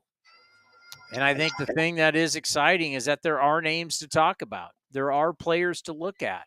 I'm not going to go through Cody Thomas with him. We've done all of that. I mean, there's a Schumann, there's guys down there. But yeah, I got to think. At some point, you're going to go, okay, enough. And we'll see after that. Right now, they're very locked in on the draft. Obviously, the draft is a really big deal. I do think the draft, and I know David doesn't like it, so we're not going to go down that road again. And I know a lot of GMs don't like it, but for some reason, we think that the draft during the All-Star break is going to bring people into once again, that midlife crisis. All-Star break, All-Star game, star players, yes. Draft at the same time. You're already satisfying and getting the people interested who will be interested anyway. I don't know how you're bringing new fans in from that standpoint. Just don't know. Yeah, I haven't looked at it. My friends were like, we need to go somewhere to watch the draft. And I'm like, it's terrible. Go read it on Twitter. I did want to ask Forst, but I didn't get a chance. I was like, so another catcher, huh? Because we keep saying we're going to take the catcher from Virginia. I'm praying no catcher. No catcher. Yeah, but if he gets a catcher, we'll have him here on A's Cast Live, and we'll talk about, hey. Kylie did have Kylie McDaniel of ESPN in his most recent mock draft had a second to third baseman from TCU. So there you go. That's someone different that wasn't Kyle Teal, the catcher. What, a third baseman? Third baseman. Well, I don't know. Brett Harris is doing a nice job down in Midland. We're going to try to get Bobby Crosby on next week, too, to talk about Harris and Lawrence Butler. Yeah. It'll be nice to catch up with Denzel Clark, yeah. A couple of the young pitchers that are down there. It'll be nice to catch up. We haven't seen talk to Bobby since fantasy camp, so it'll be nice to catch up with him. We haven't talked to him. I didn't see him spring. I don't think so. I think it's been since fantasy camp, if I'm not mistaken. And that was back in January, because we were in January. It's been a long time since we caught up with him. I mean, we always have Fran on because we have to have the leader of men on. Well, it's going to be when it happens. Don't know. Can't predict it. He's not going to tell us. But when it does happen, I can't wait to write. Let everybody, if you're listening, if you're listening on athletics.com/AsCast, you won't be able to see this. But if you're watching our program on YouTube, this is the Bible, this is what it looks like every single game. I did blue and red ink, and I wrote my players in black. I might have to go the same color scheme because of the win last night. Oh, we got to, you got to find everything possible to keep the good vibes going, as they say. But I can't wait to write Tyler Soderstrom in my book. I think we're all excited about that. And you know what? I'm not going to freak out. Just like if I'm the Cincinnati Reds, what's happening with the Reds? This is a tough series for me. Reds and Orioles 6-4. I wanted to throw this because a lot of people, oh my God, have you seen how Carlos Correa has been playing? I have not. I just know the Twins are under 500 right now. Carlos Correa is hitting 184 last 12 games. That's great. You want to add some years to his contract? That's tremendous. How many guys who signed this offseason, their first years of their long-term deals have been horrific? I'll give you a good idea. Starting with the guy across the dugout. Oh, wow. Yeah. How's Aaron Judge's first year of his deal going? I mean, when he's on the field, he plays well, but the Yankees they're terrible without him. They're 13-17 without him. When he's what? Wasn't he decent when he was on the field? When he's what? When he's playing. He's on the field? He's on the field. When are we going to see him on the field again? August what? Who knows? Maybe. Carlos Correa's first year of his deal. How's that going? I'll give you one better. How about our guy down in I want to look up his exact numbers. I thought I heard it. Trey Turner. Well, he admitted he sucks. He sucked earlier this year. First year of these deals. There's for 1 year into these long-term deals. Xander Bogaerts is slugging 455. I know he's hitting, Xander Bogaerts slugging 391 right now, and he's hitting 255, and they gave him an 11-year deal in San Diego. Yeah. Things are not great in San Diego.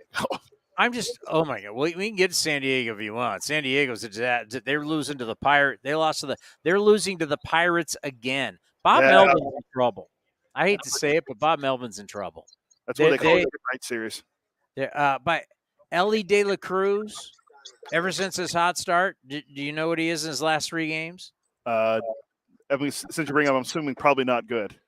0 for 13. Oh, okay. Don't put his plaque in Cooperstown yet. But I would say this, play him. So when Tyler Soderstrom comes here, it'll be the same thing. Ellie De La Cruz can be one of the fastest ever to hit for the cycle, and it's the fastest triple, and it's blah, blah, blah, blah, blah, blah, blah. Great. Then all of a sudden, boom, he can't hit anybody. Let's see what he is today. He is, I don't even know if he's playing. I'm just looking at the box score for the first time like you guys are. Reds, is he in here? He's 1 for 2. Oh.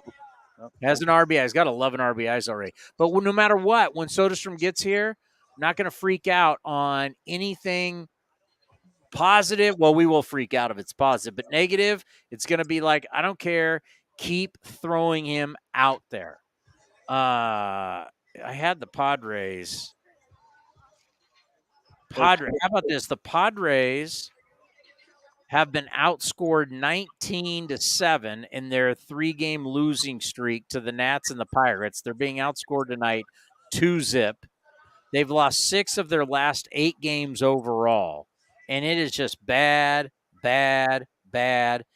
And if they lose, this will tie their lowest under 500 because right now they're 37-42. This will be the lowest they've been under 500 for the second time this season. I mean, we're at the halfway point. David stepped in, which was great, but we didn't get a chance to talk about Steve Cohen. If you want to talk about landing a dud as a press conference for an owner, owner comes out and didn't fire the GM, didn't fire the manager, gave him support. They'll be here till the end of the year. We're just going to see how the team plays, if they could move anybody. But the highlight of I think it was 24 or 27 minutes of Steve Cohen saying nothing to the media. Somewhere I didn't get to watch. I just read some of the quotes. Highlight of it was after. Do you know what they did right after the press conference? Yeah, I saw the tweet. Are you going to talk about how they brought out Seaver the dog? Seaver the dog, named after Tom Seaver, for the photo op with the owner. Look at our dog. We got a team dog. So I want to know when we've heard a lot. You can be mad at your owner all you want. I'm never going to tell you not to be mad at your owner as a fan. I'm just saying, when you're like, I can't believe our owner doesn't talk, you're like, hey, trust me, this is a great example. Did this work out well?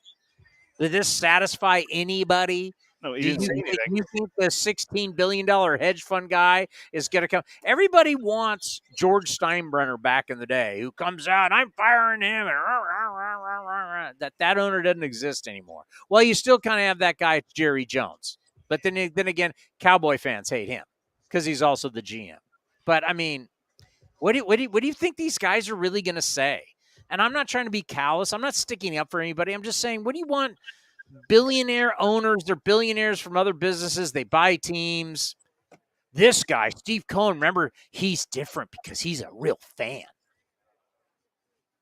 How'd that work today? Not great. I think his best quote overall, in my opinion, besides when they asked him about Scherzer and Verlander and he said he didn't want to talk about it, is all is not lost yet, but it's getting late. I mean, players got to play better. Thanks. That's what the owner said. Players got to play better.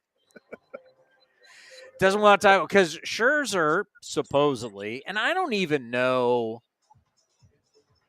Scherzer has come out, and he may be, and this is what I talked about with Matt Chapman, that like not everybody totally agreed with, and they kind of went like, I can't believe you said that, but like I said, let's be honest. There's not a whole lot, like Dylan Cease is going tonight. There's not, on bad teams, there's not that many, like who would you want off the A's? The only guy that's pitched really well lately, if you're looking for trade, Trevor May's been good. His last 5 games, no runs. Cody, you're not selling Trevor. I mean, you asked. That's the only guy I could think of. I said, who are you? You're not selling Cody May. You're not selling Trevor May. I just called you Cody May. Cody, you're not selling Trevor May.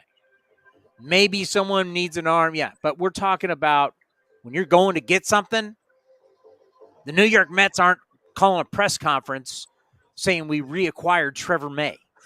That'd be kind of funny if they did. Right? There's not. in young players, the Nationals are not giving up their young players. Royals are not giving up young players. We wouldn't give up Ruiz.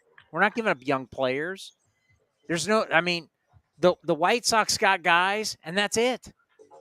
Unless teams start trading with, so basically, I'm in it, you're in it, but I got problems and you got problems. How do we help each other out? That's why I brought up Matt Chapman.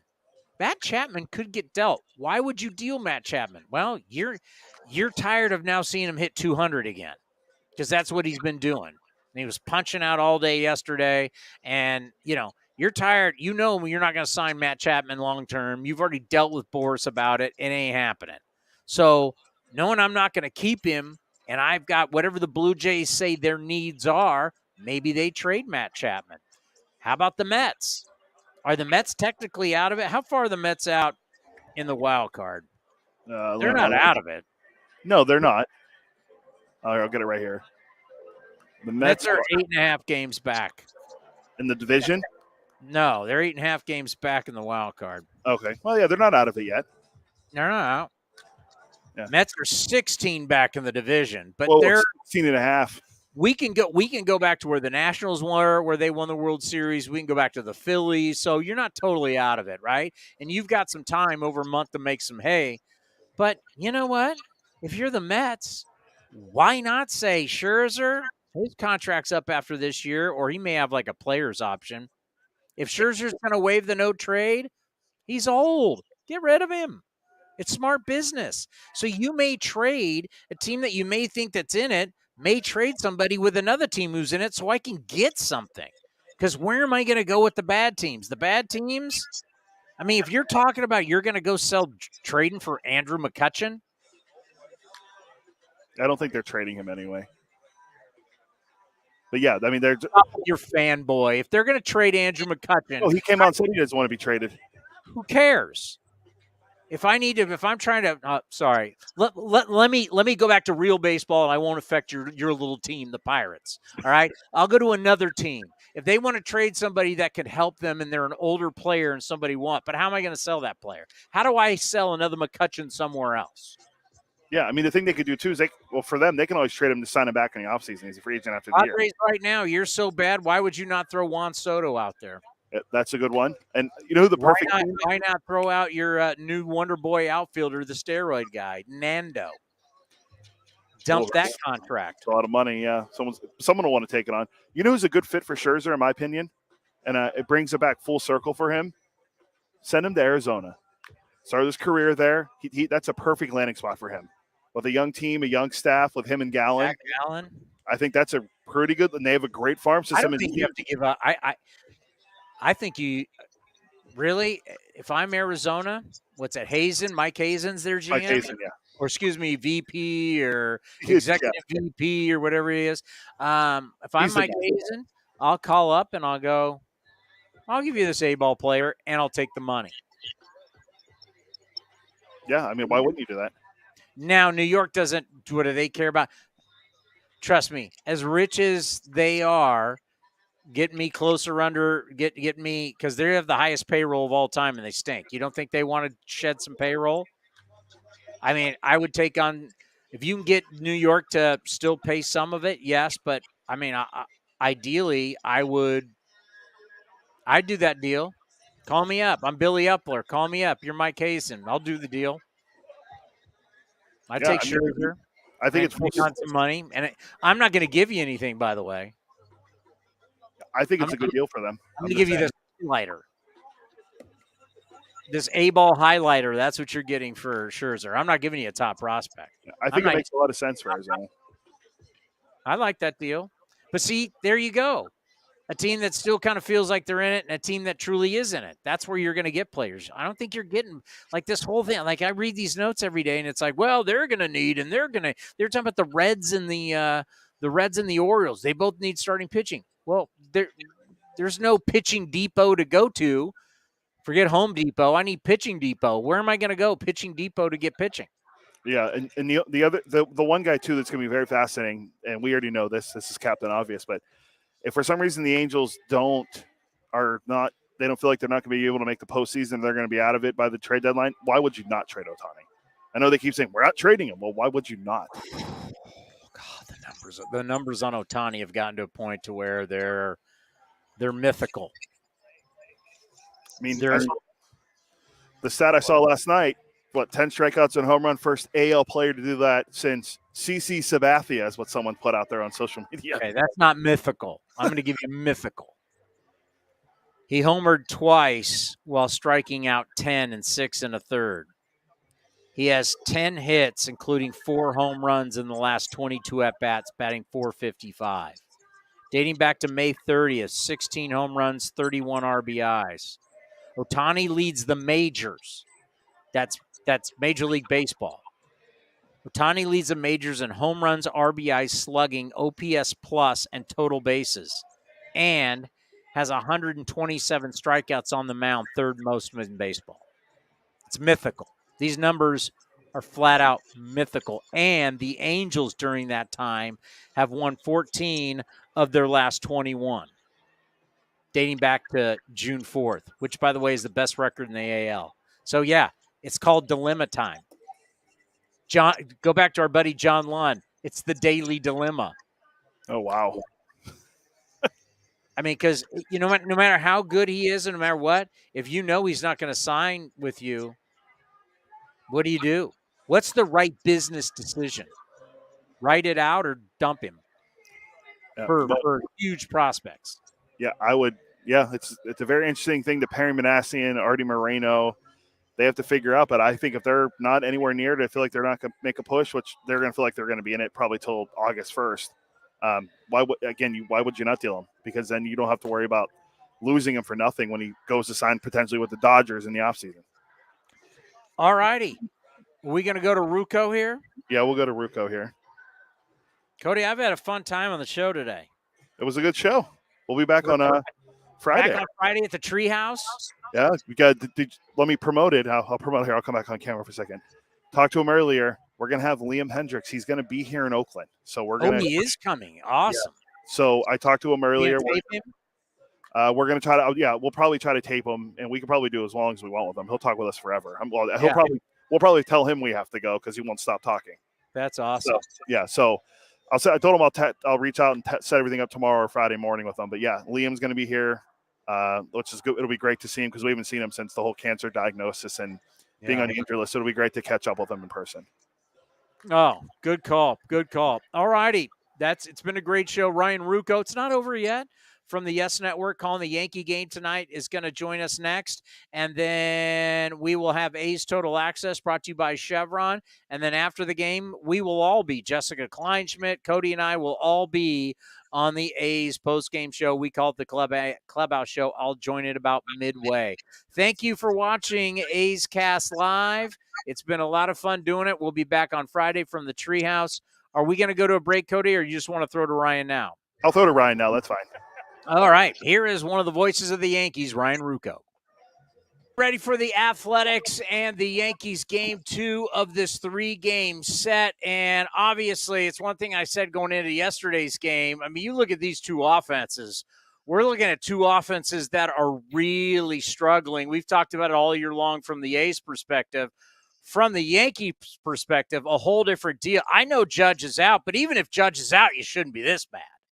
Yeah, no, without question. This isn't basketball, right? Where, if the Warriors, and they don't even do this, but if the Warriors went in the tank because Steph Curry's hurt, okay, like you understand why all of a sudden they're losing games, right? If the Denver Nuggets all of a sudden are playing like a, well below 500 team because Nikola Jokic is out, you understand.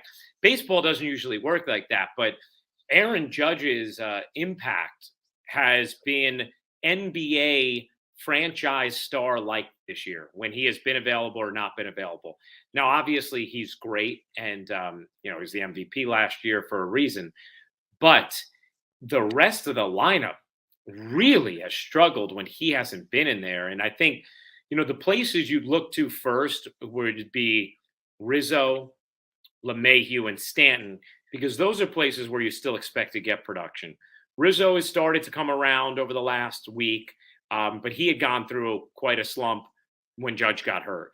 Stanton really hasn't found his swing yet since coming off the IL. He's hitting about 100. And LeMahieu has had now basically a month and a half long struggle. And if those guys aren't going to produce, this offense just isn't going to be good. And those guys not only have to produce when Judge is here for the offense to be good, but they need to produce even more when he's gone. And they just have not done it. So, I mean, it is the Yankees right now are having a historically bad offensive month. There is a chance that they are going to set the franchise mark for futility for batting average and on base percentage in a single month. That's how bad they've been offensively this month. Yeah, and I'm surprised I kept it, but we get the MLB Network notes every single day. Yeah. I kept mine from last year. I went back into my email because basically the A's are taking on the Yankees. We took on the Yankees. It was the exact same time last June. I just want to give you an idea where the Yankees were last June at this exact same time. These are the notes from June 29th. Obviously, today's the 28th, but June 29th, 2022, it says the Bombers lead Major League Baseball with 55 home runs in June, more than the A's had hit all season long. The Yankees are on pace to win 119 games. We were talking about the Yankees being on this historic pace last June. Boy, what a change.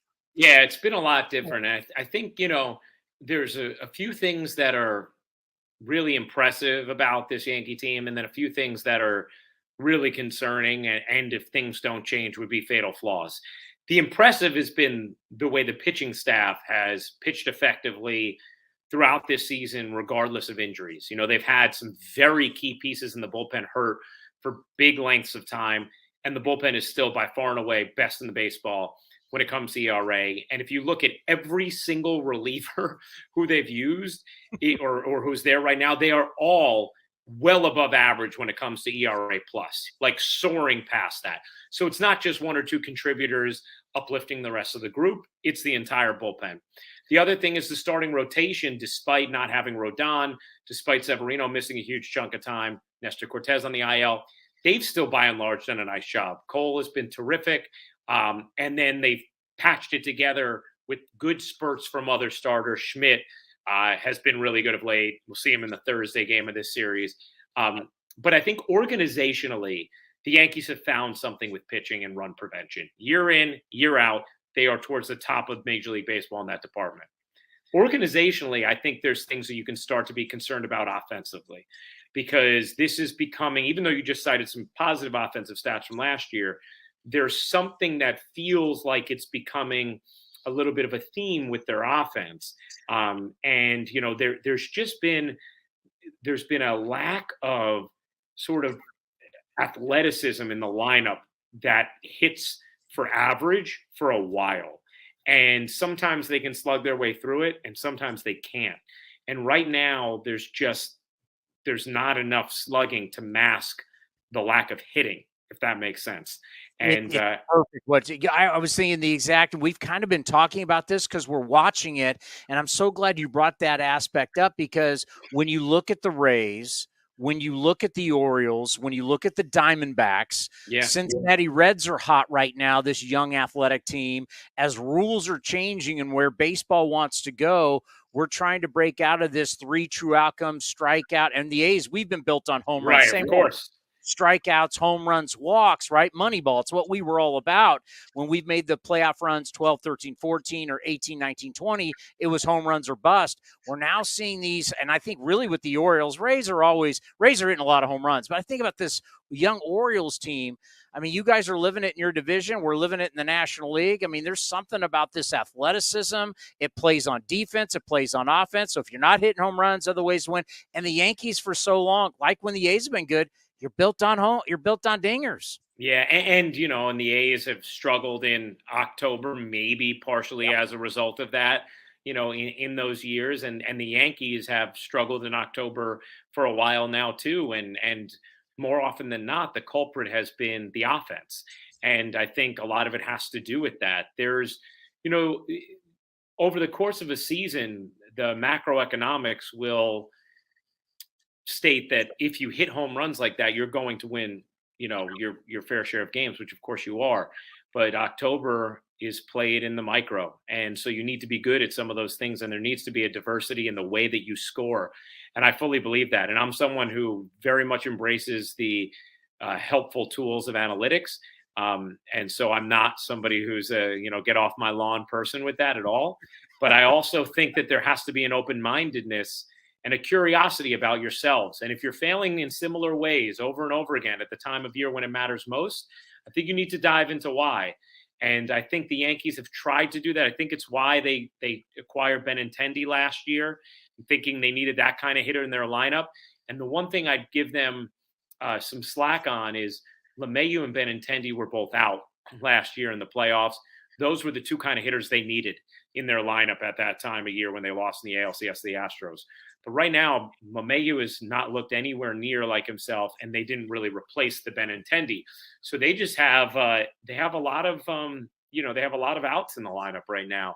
I think an encouraging sign offensively for them from Tuesday was we saw Anthony Volpe sort of, I thought, take some different swings. He's been a little all or nothing as well, but we saw him hit a couple line drives up the middle, one which was caught, one which was a base hit, then hit a line drive to right. And for me, I noticed it looked like he was that's what he was trying to do, not just trying to crank it. So you wonder if you could see a little bit more of that. He's the guy who I'd look to and say, okay, what can he be? Can he be that athletic piece? Can he be a little bit more of that contact-oriented hitter in the lineup eventually, who's got dynamic athleticism? But yeah, otherwise, if Stan doesn't slug and, if LeMahieu doesn't become LeMahieu and they don't get Judge back, it's really hard for them to score runs. Yeah, I heard Volpe went back home to his parents' house, and one of his minor league buddies is living with his parents, and they were talking about his stance. And, hey, who knows? Change whatever you need to change to make it work. You mentioned the analytics department, and I find it fascinating because baseball obviously wants everybody to be more similar and limit how big your department is. But I think you can take the Yankees, you can take the Dodgers. These big analytics department have been fabulous at making pitchers better. Hitting, I don't know why yet. We're still trying to figure that out. But there's been something about pitch shaping, using technology, bringing in some really smart people, working with the pitching staff and the pitching coaches and taking the technology and the data and the pitchers.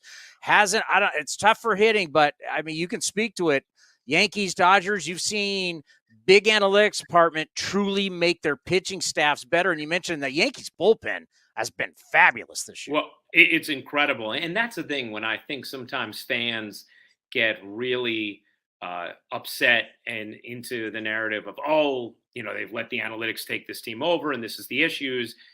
You have to be honest about how impactful the analytics department has been positively for the run prevention that the Yankees have year in and year out, for what they've done for their pitching staff. So it's been incredible the way that they find, different relievers and are able to access the very best of them and duplicate it. Sam Breen, who the Yankees brought over from Driveline, has been an incredible asset to be their director of pitching.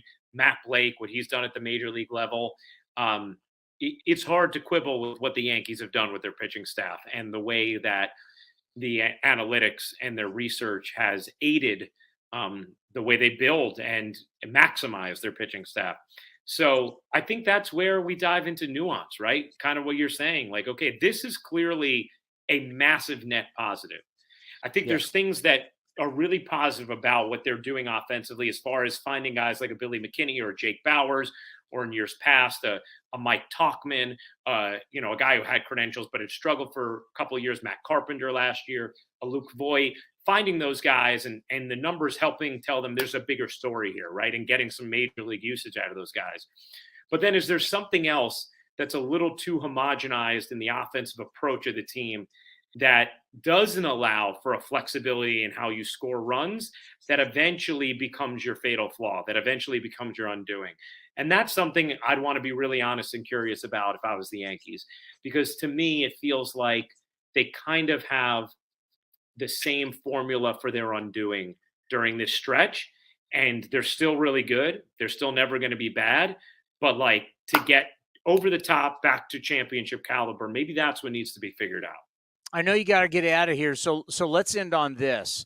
I mean, it's terrible. Aaron Judge is not able to play in this series. Obviously, he's from the Central Valley, a lot of family coming over here, and he's one of the biggest stars in our game. And we want our stars to be healthy, especially when they go on the road to promote our games. It's the Yankees, it's Aaron Judge, so it's tough that we're just seeing him in the dugout.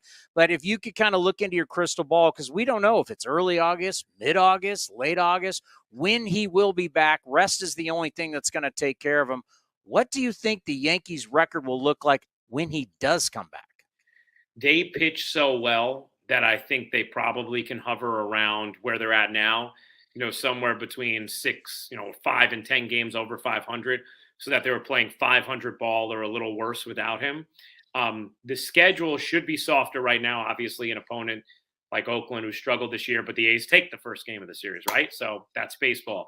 But I think that they'll be able to hold serve and tread water to be in wild card range, even if they're not in the race, only a game or two out. And then this is the argument you build if you're the Yankees, where you think, you can still achieve the ultimate prize. And you get Judge back. You're getting Rodon back. Severino's starting to round into form. Your pitching's already really good. Your bullpen's incredible. And if you can make a trade for one hitter, and let's say Volpe continues to develop and someone else becomes, a hitter that you trust in that lineup, and Stanton, Rizzo, LeMahieu get a little closer to the back of their baseball card, you can start to convince yourself of, okay, well, look, this team's going to be tough in October. And you kind of hope that all the injuries you've dealt with, you got out of the way early. Last year, they were very healthy when they built that record you were talking about, when they were on a 119-win pace, and then they got crushed by injuries the second half of the season. This year, they've gotten absolutely demolished by injuries the first half of the season. Let's see if they get healthy the second half, if maybe the ceiling on this team's a little higher than people think. Hey, great stuff. We truly appreciate it. And good luck the rest of the season. Let's talk later on during the year. That sounds great. Thanks so much for having me, Chris.